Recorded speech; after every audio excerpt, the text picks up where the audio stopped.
Hello everyone, welcome to Disha Army Exams. അപ്പോൾ നമ്മുടെ യങ്സ്റ്റേഴ്സിന് വേണ്ടിയിട്ടുള്ള അഗ്നിവീറിന്റെ നോട്ടിഫിക്കേഷൻ റിലീസ് ആയിട്ടുണ്ട്. അപ്പോൾ ഇതിന്റെ ഫുൾ ഡീറ്റെയിൽസ് നമ്മൾ ഈ വീഡിയോയിൽ പറയുന്നതായിരിക്കും. Educational qualification, eligibility criteria, medical standard, physical standards എല്ലാം ഈ ഒരു വീഡിയോയിൽ നമ്മൾ ഡിസ്കസ് ചെയ്യുന്നതായിരിക്കും. അതുകൊണ്ട് തന്നെ എന്തെങ്കിലും ഡൗട്ട്സ് ഉള്ളവർ വീഡിയോ ഫുൾ ആയിട്ട് കാണുക, എന്നിട്ട് അപ്ലൈ ചെയ്യാനായിട്ട് ശ്രമിക്കുക. ഓക്കെ, ആദ്യം തന്നെ ഇമ്പോർട്ടൻറ്റ് ഡേറ്റ്സ് നമുക്ക് നോക്കാം. സ്റ്റാർട്ടിംഗ് ഡേറ്റ് ഓഫ് ആപ്ലിക്കേഷൻ എന്ന് പറയുന്നത് ജാനുവരി 12 ആണ്. അപ്പം 2026 ജാനുവരി 12 ആപ്ലിക്കേഷൻ ഒഫീഷ്യലി റിലീസായത്. അപ്പോൾ അന്ന് തൊട്ടേ നിങ്ങൾക്ക് അപ്ലൈ ചെയ്യാം. ഇനി ക്ലോഷർ എന്ന് പറയുന്നത് ഫെബ്രുവരി 1 ഫെബ്രുവരി 1 വരെ മാത്രമേ നിങ്ങൾക്ക് അപ്ലൈ ചെയ്യാനായിട്ടുള്ള ടൈമുള്ളൂ. അപ്പോൾ വീഡിയോ ഫുള്ള് കണ്ടിട്ട് എലിജിബിൾ ആയിട്ടുള്ളവർ ഈ ഒരു ചാൻസ് മിസ്സാക്കാതെ അപ്ലൈ ചെയ്യാൻ നോക്കുക. ഇനി എലിജിബിലിറ്റി ക്രൈറ്റീരിയ നോക്കുകയാണെങ്കിൽ ഏജ് 17 to 20 ആണ് പറയുന്നത്. 17നും 20നും ഇടയിൽ പ്രായമുള്ള ആളുകൾക്കാണ് അപ്ലൈ ചെയ്യാനുള്ള അവസരം. ഓക്കെ, ഇനി ഇതിൽ ക്രൂഷ്യൽ ഡേറ്റ്സ് നമുക്ക് നോക്കാം. ജാനുവരി 1, 2006, അതുപോലെ ജൂലൈ 1, 2009 ഈ ഡേറ്റ്സിന് ഇടയിൽ ജനിച്ചവരായിരിക്കണം. അതായത് ജാനുവരി 1, 2006 മുന്നേ ജനിച്ചവരും ആയിരിക്കരുത്, അതുപോലെ ജൂലൈ 1, 2009 ശേഷം ജനിച്ചവരും ആയിരിക്കരുത്. ഈ ഒരു ടൈം പീരീഡിൻ്റെ ഇടയിലായിരിക്കണം നിങ്ങൾ ജനിച്ച ഡേറ്റ് എന്ന് പറയുന്നത്. ഓക്കെ, ഇനി മാരിറ്റൽ സ്റ്റാറ്റസ് എന്ന് പറയുന്നത് whether it's male or female, unmarried ആയിരിക്കണം. അൺമാരീഡ് ആയിട്ടുള്ള കാൻഡിഡേറ്റ്സ് മാത്രമായിരിക്കും എലിജിബിൾ ആവുക. ഓക്കെ, ഇതൊക്കെയാണ് ബേസിക് ആയിട്ടുള്ള കാര്യങ്ങൾ.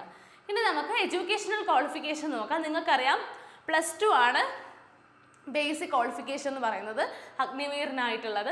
അപ്പോൾ ആദ്യം തന്നെ സയൻസ് സബ്ജക്റ്റ് എടുത്തവരാണെങ്കിൽ +2-ൽ അഗ്രിഗേറ്റ് 50%, അതുപോലെ ഇംഗ്ലീഷിന് 50% മാർക്ക് സ്കോർ ചെയ്തവരായിരിക്കണം. അല്ലെങ്കിൽ 3 year diploma course in engineering pass ആയിട്ടുള്ളവരായിരിക്കണം. അതിലും 50% അഗ്രിഗേറ്റ് പ്ലസ് 50% ഇംഗ്ലീഷിന് സ്കോർ ചെയ്തവരായിരിക്കണം. ഇനി ഇതും അല്ലെങ്കിൽ നോൺ വൊക്കേഷണൽ അല്ലെങ്കിൽ 2 years വൊക്കേഷണൽ കോഴ്സ് പാസ്സായവരായിരിക്കണം. അതിൽ നോൺ വൊക്കേഷണൽ സബ്ജക്ട്സ് ആയിട്ടുള്ള ഫിസിക്സ്, മാത്സ് ഇതിലൊക്കെ അഗ്രിഗേറ്റ് 50% സ്കോർ ചെയ്യണം. അതുപോലെ ഇംഗ്ലീഷിനും 50% സ്കോർ ചെയ്തിരിക്കണം. ഇനിയുള്ളത് സയൻസ് സബ്ജക്റ്റ് അല്ലെങ്കിൽ +2-ൽ ഏത് സ്ട്രീം ആണെങ്കിലും അഗ്രിഗേറ്റ് 50%, അതുപോലെ തന്നെ ഇംഗ്ലീഷിന് സെപ്പറേറ്റ് 50% മാർക്ക് സ്കോർ ചെയ്തവരായിരിക്കണം. ഓക്കെ, ഇനി മെഡിക്കൽ സ്റ്റാൻഡേർഡ്സ് നോക്കാം. അതിൽ ഹൈറ്റിൻ്റെ കാര്യം പറയുകയാണെങ്കിൽ ബോത്ത് മെയിലിനും ഫീമെയിലിനും 152 ആണ് മിനിമം ഹൈറ്റ് റിക്വയർമെൻറ്റ് എന്ന് പറയുന്നത്. അപ്പോൾ ആണാണെങ്കിലും പെണ്ണാണെങ്കിലും 152 സെൻറ്റിമീറ്റർ ആയിരിക്കും മിനിമം ഹൈറ്റ് എന്ന് പറയുന്നത്. ഇനി പെൺകുട്ടികളുടെ കാര്യത്തിൽ ഏതെങ്കിലും ഹില്ലി റീജിയൻസിലൊക്കെ ഉള്ളവരാണെങ്കിൽ ഇതിൽ വ്യക്തമായിട്ട് പറയുന്നുണ്ട്, നിങ്ങൾ നോട്ടിഫിക്കേഷൻ നോക്കുക. അപ്പോൾ ആ ഒരു ഹില്ലി റീജിയൻസിൽ ഉൾപ്പെടുന്ന ആളുകളാണെങ്കിൽ ഹൈറ്റ് റിലാക്സേഷൻ 147 സെൻറ്റിമീറ്റർ വരെ വരുന്നുണ്ട്. അപ്പോൾ 147 സെൻറ്റിമീറ്റർ ഹൈറ്റ് ഉള്ളവർക്ക് വരെ അപ്ലൈ ചെയ്യാം. അതാണ് മിനിമം ഹൈറ്റ് ആയിട്ട് വരുന്നത് ഹില്ലി റീജിയനിലുള്ള ആളുകൾക്ക് മാത്രം. ഓക്കെ, ഇനി അടുത്തതായിട്ട് വെയിറ്റ്. അപ്പം IAF-ൻ്റെ നിയമപ്രകാരം ഹൈറ്റിനനുസരിച്ചുള്ള വെയിറ്റ് ആയിരിക്കണം. BMI ഒക്കെ കറക്റ്റ് ആയിരിക്കണം. അപ്പോൾ ഹൈറ്റിൻ്റെ പ്രൊപ്പോർഷനേറ്റ് ആയിട്ടുള്ള വെയിറ്റ് ആയിരിക്കണം നിങ്ങൾക്ക്. അതായത് ഒരു ഹെൽത്തി ഫിറ്റാണ് അവർ ഉദ്ദേശിക്കുന്നത്. ഓക്കെ, അടുത്തത് ചെസ്റ്റിൻ്റെ കാര്യം പറയുവാണെങ്കിൽ മെയിലിനും ഫീമെയിലിനും മിനിമം 5 സെൻറ്റിമീറ്റർ ആണ് ചെസ്റ്റ് എക്സ്പാൻഷൻ പറയുന്നത്. ഓക്കെ, ഇനി മെയിലിന് ചെസ്റ്റിൻ്റെ സർക്കംഫറൻസ് എന്ന് പറയുന്നത് 77 സെൻറ്റിമീറ്റർ ആയിരിക്കണം with minimum 5 centimetre of expansion. Okay, ഫീമെയിലാണെങ്കിൽ ഞാൻ പറഞ്ഞ പോലെ 5 സെൻറ്റിമീറ്റർ ആണ് മിനിമം എക്സ്പാൻഷൻ പറയുന്നത്. ഇനി വിഷ്വൽ സ്റ്റാൻഡേർഡ്സ്, വിഷൻ്റെ കാര്യം നോക്കുവാണെങ്കിൽ 6/6 ഈച്ച് ആയാലും കറക്റ്റ് ചെയ്യുന്ന രീതിയിൽ 6/12 വിഷനാണ് പറയുന്നത്.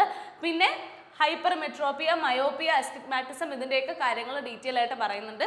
Colour vision CP2. ഓക്കെ, അപ്പോൾ ഇതൊക്കെയാണ് വിഷൻ്റെയും അതുപോലെ ചെസ്റ്റ് എക്സ്പാൻഷൻ്റെയും കാര്യങ്ങൾ. ഓക്കെ, അടുത്തത് മെയിൻ ആയിട്ടുള്ള വേറെ കുറച്ച് കാര്യങ്ങളാണ്. അതിൽ നിങ്ങൾക്കറിയാം 0 ടോളറൻസ് പോളിസിയാണ് ഡ്രഗ്സ് അതുപോലെയുള്ള കാര്യങ്ങൾക്ക് IAF-ന് ഉള്ളത്. അപ്പം ഡ്രഗ് കൺസപ്ഷൻ അങ്ങനെ എന്തെങ്കിലും കാര്യങ്ങൾ അവരുടെ ശ്രദ്ധയിൽ പെട്ട് കഴിഞ്ഞാൽ നിങ്ങൾ റിജക്റ്റ് ആവാനുള്ള ചാൻസസ് ഉണ്ട്. ഓക്കെ, കമ്പൽസറി ആയിട്ടുള്ള കാര്യമാണത്. ഓക്കെ, അപ്പം NDPS Act 1985 പ്രകാരമാണത്. ഓക്കെ, അപ്പോൾ സെലക്ഷൻ നിങ്ങൾ അതിൽ സെലക്ട് ആവണം എന്നുണ്ടെങ്കിൽ ഈ ഒരു നർക്കോട്ടിക് ഡ്രഗ് കൺസപ്ഷൻ ഒന്നും ഇല്ലാത്ത ആളുകളായിരിക്കണം. ഓക്കെ, അല്ലെങ്കിൽ you will be liable to disciplinary action. Okay, അടുത്തത് ബോഡി ടാറ്റു. ബോഡി ടാറ്റു ഇപ്പം കുറേ ചേഞ്ചസ് എല്ലാത്തിലും വന്നിട്ടുണ്ട്. ബോഡി ടാറ്റു ആക്ച്വലി പെർമിറ്റബിൾ അല്ല, പക്ഷേ കുറച്ച് റിലാക്സേഷൻ അതിൽ വരുന്നുണ്ട്. നമ്മുടെ ഇന്നർ ആസ്പെക്റ്റിലാണെങ്കിൽ, കൈയുടെ ഇന്നർ ആസ്പെക്റ്റ് വരുന്ന ഭാഗത്താണെങ്കിൽ ഒരുപാട് സൈസും ആവാൻ പാടില്ല. അങ്ങനെയുള്ള ടാറ്റൂസ് അല്ലെങ്കിൽ റിലീജിയസ് ആയിട്ടുള്ള രീതിയിലുള്ള ടാറ്റൂസ് ഒക്കെ പെർമിറ്റബിൾ ആണ്. പക്ഷേ എന്തെങ്കിലും സിമ്പിൾസ് ഓഫ് റേസിസം അല്ലെങ്കിൽ സെക്സിസം അങ്ങനത്തെ കാര്യങ്ങളിലൊക്കെ എന്തെങ്കിലും വയലൻസ് ഉള്ള സിമ്പിൾസ് ഒക്കെ ആണെങ്കിൽ റിജക്റ്റ് ആവും. ഓക്കെ, അതൊക്കെയാണ് ടാറ്റൂവിൻ്റെ കാര്യത്തിലുള്ള കാര്യങ്ങൾ. ഇനി സിക്ക് കാൻഡിഡേറ്റ്സിന് വേണ്ടി മാത്രം ബിയേർഡും മൊസ്താച്ചും ഒക്കെ അവർ പെർമിറ്റബിൾ ആണ്. അതായത് ബാക്കിയുള്ളവർക്ക് അതൊന്നും അലൗഡ് അല്ല എന്നാണ് മനസ്സിലാക്കേണ്ടത്. ഓക്കെ, അപ്പോൾ ഇതൊക്കെയാണ് മെയിനായിട്ടുള്ള കാര്യങ്ങൾ. ഇനി അടുത്തത് പേ അലവൻസും കാര്യങ്ങളൊക്കെയാണ് നമുക്ക് നോക്കുന്നത്. അതിൽ നിങ്ങൾക്ക് എല്ലാവർക്കും അറിയാവുന്ന പോലെ സേവാനിധി പാക്കേജും അതിൻ്റെ ഡീറ്റെയിൽസും ഒക്കെ പറയുന്നുണ്ട്. അപ്പോൾ ഫസ്റ്റ് ഇയറിൽ മന്ത്ലി പാക്കേജ് വരുന്നത് 30,000 ആണ്. അതിൽ 70%, അതായത് 21,000 ആയിരിക്കും നിങ്ങളുടെ കയ്യിൽ കിട്ടുന്നത്. അതിൽ 30% ആയിട്ടുള്ള 9,000 അഗ്നിവീർ കോർപ്പസ് ഫണ്ടായിട്ട് പോകുന്നതായിരിക്കും. അതുപോലെ ഓരോ ഇയറിലും 3,000 വെച്ച് കൂടുന്നുണ്ട്. ഓക്കെ, സെക്കൻഡ് ഇയർ ആകുമ്പോൾ 33,000 ആവും, തേർഡ് ഇയർ ആകുമ്പോൾ 36,500 ആവും, അതുപോലെ ഫോർത്ത് ഇയർ ആകുമ്പോൾ 40,000 ആവും. ഓക്കെ, ഇനി സേവാനിധിയുടെ കാര്യം പറയുകയാണെങ്കിൽ ആ 4 ഇയേഴ്സ് കഴിയുമ്പോഴേക്കും നിങ്ങൾക്കൊരു 10.4 lakhs സേവാനിധി പാക്കേജ് ഉണ്ടായിരിക്കുന്നതാണ്. Okay, absolute amount excluding interest exclude ചെയ്തിട്ടുള്ള അബ്സല്യൂട്ട് എമൗണ്ട് ആണ് 10.4 lakh സേവാനിധി പാക്കേജ് എന്ന് പറയുന്നത്. ഓക്കെ, ഇനി അടുത്തത്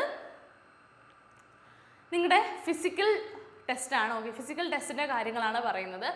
ആദ്യം തന്നെ 1.6 കിലോമീറ്റർ റണ്ണാണ്. അത് മെയിൻ കാൻഡിഡേറ്റ്സിനാണെങ്കിൽ വിത്തിൻ 7 മിനിറ്റ്സും അതുപോലെ ഫീമെയിൽ കാൻഡിഡേറ്റ്സിനാണെങ്കിൽ വിത്തിൻ 8 മിനിറ്റ്സുമാണ്.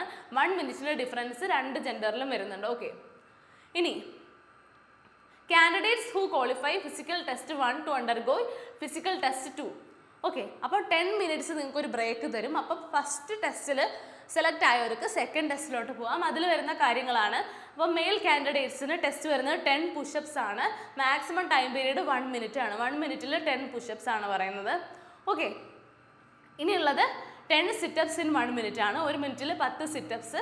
അതുപോലെ ഉള്ളത് 20 സ്ക്വാട്സ് ഇൻ 1 മിനിറ്റ്. അപ്പോൾ ഇത്രയാണ് നിങ്ങൾക്ക് വരുന്ന ടാസ്ക് ഫിസിക്കൽ ടെസ്റ്റിൽ 2-ലുള്ളത്. ഓക്കെ, ഇനി ഫീമെയിൽ കാൻഡിഡേറ്റ്സിൻ്റെ നോക്കാം.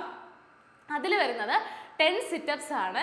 Maximum time period 1 minute and 30 seconds ആണ്. അപ്പോൾ 1 മിനിറ്റ് 30 സെക്കൻഡ്സ് ആണ് ഫീമെയിൽ കാൻഡിഡേറ്റ്സിന് വരുന്നത്. 30 സെക്കൻഡ്സിൻ്റെ ഒരു എക്സ്റ്റൻഷൻ ഫീമെയിൽ കാൻഡിഡേറ്റ്സിൻ്റെ കാര്യത്തിൽ വരുന്നുണ്ട്. ഓക്കെ, ഇനി 15 സ്ക്വാറ്റ്സ് ആണ്. അത് 1 മിനിറ്റ് ആണ് മാക്സിമം ടൈം പീരീഡ് എന്ന് പറയുന്നത്. അപ്പം 1 മിനിറ്റിൽ 15 സ്ക്വാഡ്സ് ആണ് പറയുന്നത്. ഓക്കെ, ഇത്രയാണ് ഫിസിക്കൽ ടെസ്റ്റിൻ്റെ കാര്യത്തിൽ വരുന്നത്. അപ്പോൾ ഇത്രയും കാര്യങ്ങളാണ് മെയിനായിട്ട് നമുക്ക് നോക്കാനായിട്ട് ഉണ്ടായിരുന്നത്. എല്ലാ കാര്യങ്ങളും നോക്കി എലിജിബിൾ ആണോ എന്ന് നോക്കുക. ഇനി നിങ്ങൾക്ക് അപ്ലൈ ചെയ്യാനുള്ള വെബ്സൈറ്റാണ് ഈ കാണുന്നത്, https://iaf.recruitment.edsel.coin. ഓക്കെ, ഈ വെബ്സൈറ്റിലാണ് നിങ്ങൾ അപ്ലൈ ചെയ്യേണ്ടുന്നത്. അപ്പം ചാൻസ് മിസ്സാക്കാതെ ഈ പറയുന്ന ഡേറ്റിനുള്ളിൽ ഫെബ്രുവരി 1-നുള്ളിൽ അപ്ലൈ ചെയ്യാനായിട്ട് ശ്രമിക്കുക. Okay, thank you.